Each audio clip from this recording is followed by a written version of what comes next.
Hello, this is Matt on the Moon Lambo channel, and Ripple continues their march forward, disrupting, resulting ultimately, undoubtedly, of complete global domination. Will no one stop this nefarious Ripple entity? Here's a headline from you today. Ripple's executive says new ODL corridors in APAC and EMEA regions are in the offering. So this is what I'm going to start with. This is the strong majority of what I'd like to cover here, but there's some really interesting quotes and such that I would like to share with you, and it'll give you a better idea of what to expect moving forward in terms of adoption of RippleNet, and ultimately, of course, XRP as a bridge currency and on-demand liquidity, which is what matters most to us as us, here in the XRP community. Holders of the beloved cryptocurrency. Isn't real-world adoption what matters most? I say yes. But before we go any further, if you would please delicately tap that like button, and also go ahead and subscribe to the Moon Lambo channel if you've not done so. I know that there's some out you that listen to me regularly but haven't done so yet. Why not, man? Hurts my feelings. Let's just be better friends. We can do that if you're willing to subscribe. I'm just saying, I'm willing to take that step with you. Are you? All right, let's go ahead and dive in. So the piece begins by stating Marcus Treacher, who has, by the way, the one of the funniest titles. I'm sorry, I know I rag on this every single time. I like this guy, but Marcus Treacher, SVP, so that's Senior Vice President of Customer Success at Ripple. Senior Vice President of Customer Success. It's just such a corny title, all right? I mean, I don't say that to be to be mean to him. I mean, he's great. There's nothing against him. It's just the title. It just sounds silly, right? SVP of Customer Success. And that reminds me, and I mentioned this at least once before, but I'll just say it again because probably most of you haven't heard it. But so I own a business, and one of the CEOs of one of my suppliers, he doesn't call himself CEO. He calls himself on his business card, he is Chief Servant. Oh my God, that is cornier than Moon Lambo acts, and I'm pretty corny. I'm just saying here, man. But anyway, so Marcus Treacher claims that the blockchain behemoth intends to continue to expand its on-demand liquidity service in his interview published by City AM. And I'm not familiar with City AM, but hey, City AM, don't be offended by that. I bet you don't know who Moon Lambo is. Just saying, man. But anyway, according to Treacher, Ripple hopes to open new on-demand liquidity corridors in the Asia-Pacific region, as well as in Europe, the Middle East, and Africa. So check out this quote, again, pertaining directly to the real-world adoption of XRP. And as I read this, just think, might this actually matter? As new retail investors come in, just ask yourself, you answer for yourself. As new retail investors come in and institutional investors come in with their trillions of dollars ultimately, what do you think they're going to have confidence investing in? Will it be cryptocurrencies that are being used in the real world? Might that be a big factor? And I'm not offering financial advice, just to be clear, because I don't have a financial background.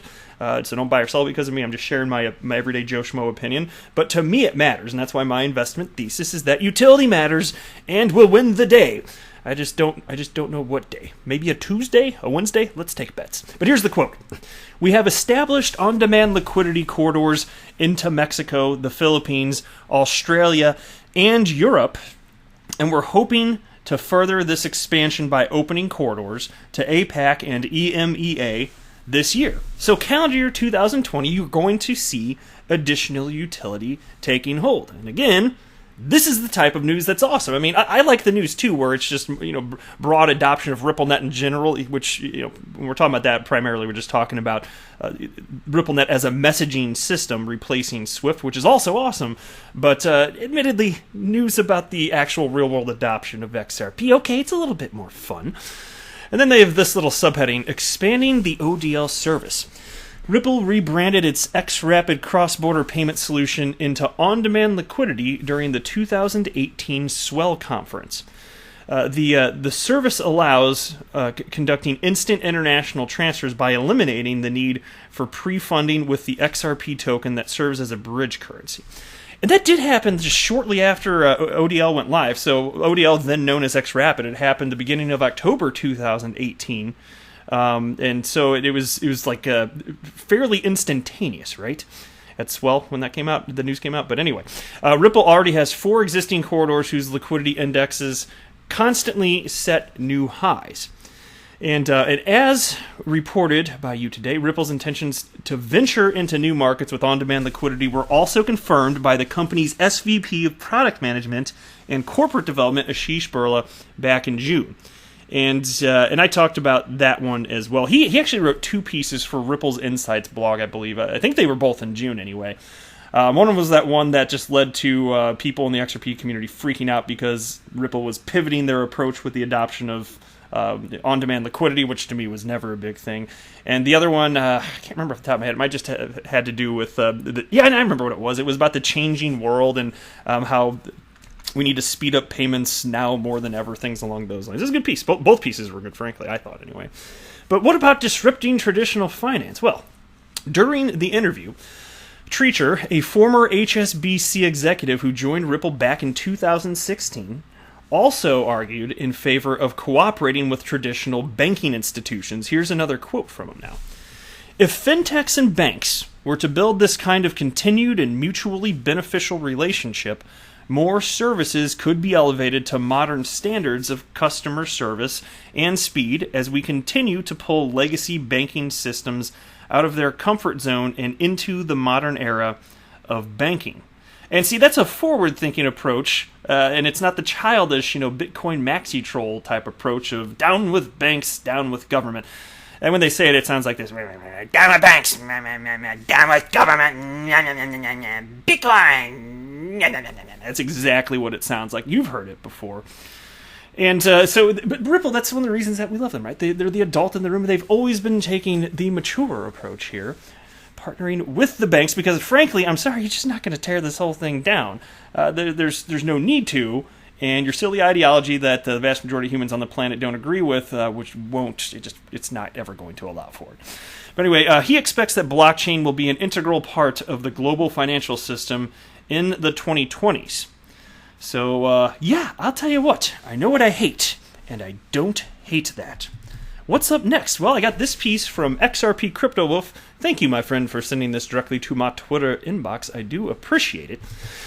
And what's this one about? Well, it comes from Cointelegraph, and it's titled CBDC is the most important trend in payments, says Visa Crypto Chief, which was interesting to me, especially in light of the other news. My very last video was talking about how Visa is actually seeking to hire people that have worked on the XRP blockchain, and they cited Ripple, so undoubtedly they'd be happy if they could get some developer, coder that has worked specifically with the XRP ledger at Ripple. That would be great. And then they did cite, of course, Ethereum and blockchain as well. But still, just saying, they got some blockchain plans here. But now in this piece, again, CBDC is the most important trend in the payments, says Visa Crypto Chief. Central bank digital currencies, or CBDCs for short, may just be one of the most important trends over the next decade, claims Visa's head of crypto. Chai Sheffield, I don't know how you say that, C-U-Y. I mean, to me, it just looks like a typo, not a name. You tell me, though. Who runs credit card a giant Visa's crypto projects, tweeted that as governments evaluate CBDC, the path they decide to take will have major implications for privacy, monetary sovereignty, geopolitics, and financial inclusion, as well as global adoption of crypto dollars and Bitcoin. And so here's a quote. I'd argue that central bank digital currency, CBDC, is one of the most important trends for the future of money and payments over the next decade. Regardless of anyone's personal views of whether it's good or bad, the reality is that global interest in it is not going away.